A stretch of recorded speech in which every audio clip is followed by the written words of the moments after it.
how many on each side, and they've given you the perimeter. That helps us find each side of the shape. But I'm looking for a word. Who knows? What do I do to those numbers to get the perimeter? What do I do to those numbers? Ava? You multiply? You can multiply two sides, but what if I have all the sides? Think, what do I do? What did you guys do yesterday? Ethan? We can add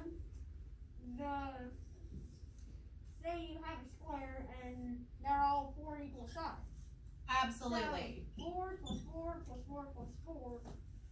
Absolutely. Good. So we're adding up all of the sides. So if a shape has 5 sides, 6 sides, 7 sides, it could be a random shape. We call those polygons. We're going to talk about those later today.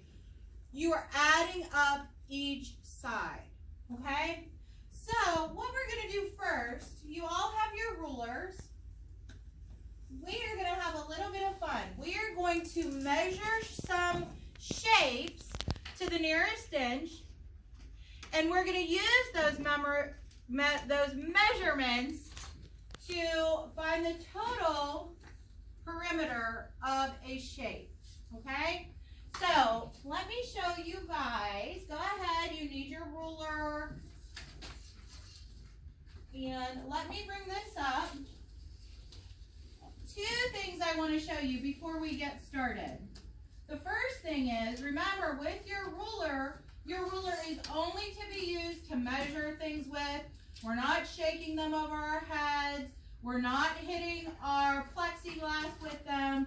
We're using them correctly. But we are going to be measuring according to inches. So make sure that when you're measuring, you're using the side of your ruler that shows inches and not the side of your ruler that shows the very small centimeters. We don't want the small centimeters today. Today we're using inches. Okay? So, who is my helper today? Elijah. Elijah, will you pick a helper? Who would like to be chosen?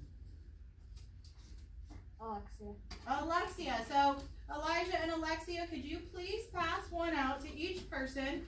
When you get your paper, you're going to want to put your name and number on it, not your phone number, not your address, but you need your mailbox number on it. So while they are passing those out, let me go ahead and read these directions to you. So I'm looking for good listeners. Here's what it says.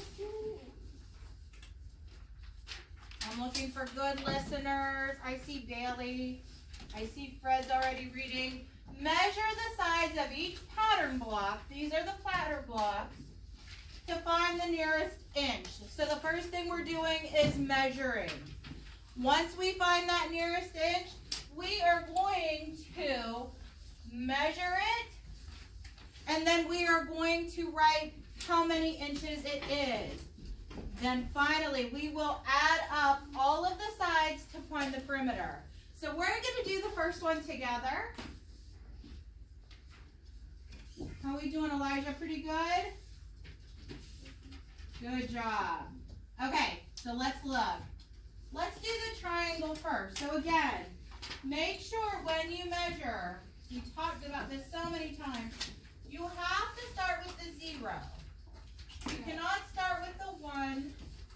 We want to know from the very beginning to here, how long is this side of the shape? Who can tell me about how long it is? Now it's set to the closest. Good job, sweetheart. Did you give yourself one? Yep, good. It says measure to the closest inch, so it's going to be about what? Braden? About 3 inches.